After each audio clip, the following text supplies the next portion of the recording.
तपती धूप में वह गरीब किसान खेतों में फावड़ा चला रहा था। उसके माथे से तर तर पसीना बहे जा रहा था।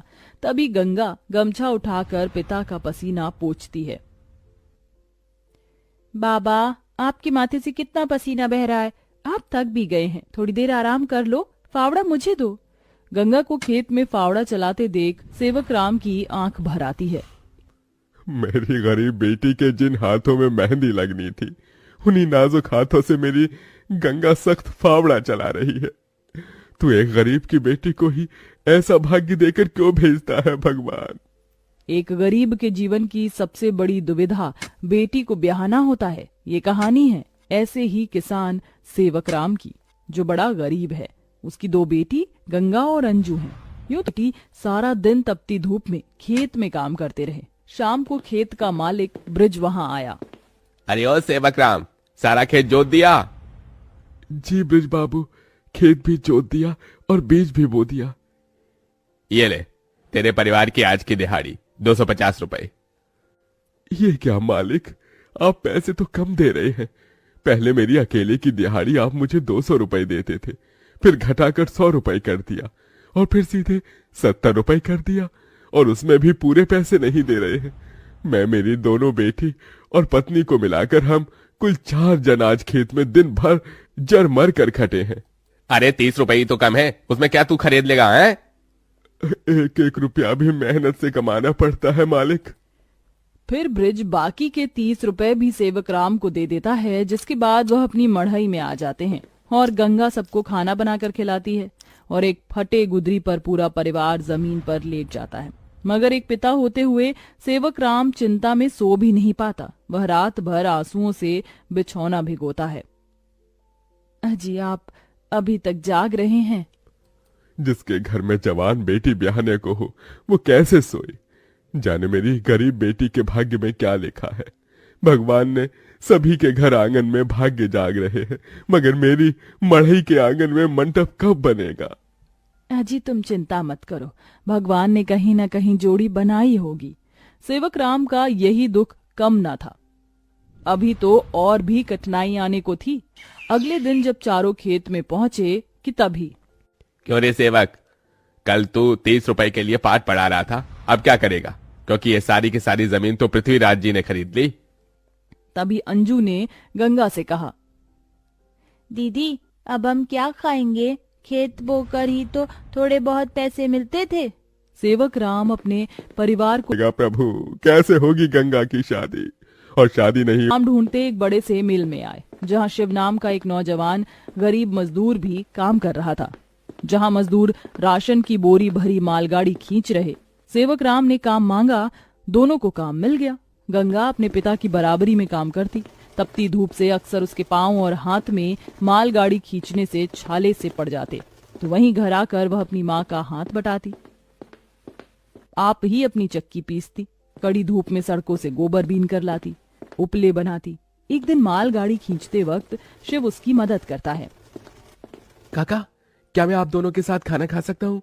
बड़ी भूख लगी है और मैं खाना भी नहीं लाया। हाँ बेटा, आओ ना। ये कहते हुए गरीब गंगा अपने प्याज और रोटी में से उसे भी देती है और हिचक से भरकर कहती है, माफ कीजिएगा, आपको खिलाने के लिए हमारे पास कोई पूरी पकवान तो नहीं है, जो है यही खा लीजिए। शिव वह रूखा सूखा भी हंसकर खाने लगा। अब अक्सर शिव उनकी मदद कर देता। उसकी अच्छाई गंगा के मन को भाने लगी और एक दिन शिव ने कहा, काका, अगर आप मुझे इस काबिल समझे तो मैं आपकी बेटी का हाथ थामना चाहता हूँ। बेटा, मेरी गरीब बेटी को तुम जैसा मेहनती जीवन साथी मिलेगा। मुझे तुम पसंद हो बेटा।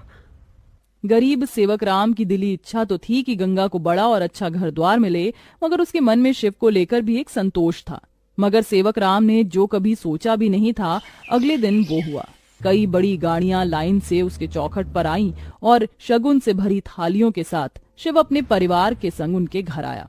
उनके महंगे कपड़े लत्ते देख एकदम महलों में रहने वालों से थे। शिव के संग उसके माता पिता पृथ्वीराज, वसुंधरा और बहन योगिता थी। अंजू ने उन्हें देख तपाक से बोला, अरे बाप रे, ये तो राजा महाराजा से लगते हैं। अजी, आपने तो कहा था शिव गरीब घर का लड़का है। शिव बेटा, ये सब क्या है? यही मेरी सच्चाई है काका। माफ कीजिएगा, मैं मजदूर या गरीब नहीं था, बल्कि महलों का बेटा हूँ। मगर मुझे एक ऐसा जीवन साथी की खोज थी जो मेरा धन दौलत देखकर मुझे ना अपनाए, इसलिए मैं उसे ही ढूंढने के लिए ये जीवन जी रहा था। जिसने मुझे मेरी गरीबी के संग स्वीकारा वो गंगा थी, इसलिए मेरे महलों की दुल्हन गंगा होगी। गंगा बनोगी मेरे महलों की बहू और मेरे बेटे की दुल्हन। अपनी गरीब बेटी के लिए महलों से आया रिश्ता देखकर सेवक राम बड़ा रोया। भगवान, तूने मेरी फटी झोली में इतनी खुशियां डाल दी। मेरी बेटी महलों की दुल्हन बनेगी। हर बाप चाहता है कि वो अपनी बेटी का हाथ जिसके हाथ में दे वो उसे रानी बनाकर रखे। अब मेरी बेटी सचमुच में महलों की रानी बनेगी। समझे जी, मंगनी कर ले। मगर इतनी छोटी सी मड़ई में सब कैसे होगा? ये तो टूटी फूटी है, आप लोगों के खड़े होने लायक भी नहीं है। मगर इस मढ़ई में आप जितने दिलदार लोग रहते हैं तो ये महलों से बढ़कर है। इसके बाद सेवक राम के छोटे से मढ़ई में उसकी गरीब बेटी की मंगनी होती है, जहां और थोड़े दिन के बाद बड़े ही धूमधाम के साथ गंगा की शादी होती है, जहां वह मंडप में मन ही मन कहती है, हे गौरी मैया, आपका धन्यवाद जो आपने मुझको मनचाहा वर दिया। इसके बाद गंगा विदा होकर अपने महलों के ससुराल में आ जाती है, जो दुल्हन के जैसा सजा हुआ होता है, जहां कई नौकर चाकर शाही अंदाज में उसके स्वागत में खड़े थे। तभी महंगे से लहंगे में ननद योगिता ने कहा, आइए भाभी, आपके महलों के ससुराल में आपका स्वागत है। जैसे ही योगिता गाड़ी से उतरती है, तभी नौकर चाकर थाली में फूल लिए खड़े उसके स्वागत में फूल बिछाए जाते हैं। जहां कल तक उसके पांव को कांटों की चुभन मिली थी, आज वह महल की दुल्हन बनकर फूलों में बदल चुके थे। जहां महल के द्वार पर सास वसुंधरा ने स्वागत किया, आओ हमारे महलों की दुल्हन, तुम्हारा स्वागत है। इस सोने की कलश को अपने दाहिने पांव से गिराकर अंदर आ जाओ। जी माँ। गंगा ने कलश गिराकर स्वागत किया। तभी ससुराल वालों ने उसे अनेकों तोहफे दिए। गंगा बहू, ये हार पिछले कई पुश्तों से हमारे महल में चला आ रहा है, अब तुम इसकी हकदार हो। भाभी, ये तोहफा मेरी तरफ से और ये तोहफा मेरी ओर से बहू। गीता दे रही हूँ, मैं जानती हूँ तुम इस महल का मान बढ़ाओगी। गंगा ने गीता को माथे से लगाया और फिर सास ससुर का आशीर्वाद लिया। माँ जी, बाबूजी, मुझे आशीर्वाद दीजिए ताकि मैं इस महल का मान निभा सकूं। सदा सुहागन रहो, जुग जुग जीती रहो। फिर गंगा विदाई में दिए अपनी गठरी को संग लिए शिव के साथ कमरे में आ गई, जहां आलीशान बड़ा कमरा, ऐशो मखमल का बिछौना और सब कुछ था, जिसे उस गरीब दुल्हन की आंखें देखती रह गईं। कैसा लग रहा है महलों के ससुराल में आकर? खुशी से गंगा की आंखें भर आई। उसने कहा, यकीन नहीं होता, भगवान ने एक बार में ही इतनी खुशी दे दी। शिव, सब एक सपने जैसा लग रहा है। अब यही तुम्हारी दुनिया है। उस रोज जमीन पर सोने वाली गंगा मखमल के बिछौने पर सोई। अगले दिन वह नहा धोकर नीचे आई, जहां खाने की शाही मेज लगी थी और इर्द गिर्द नौकर खड़े थे। बहू बैठो, खाना खाओ। तभी नौकर ने गंगा को खाना परोसा। एक निवाला खाते ही गंगा को अपनी संघर्ष भरी जिंदगी और याद आ गई। उसकी आंखों से आंसू छलक गए। क्या हुआ गंगा बहू, खाना अच्छा नहीं बना? नहीं माँ जी, बहुत अच्छा बना है, बस ये सब खाने के तो एक गरीब की ख्वाहिश होती है।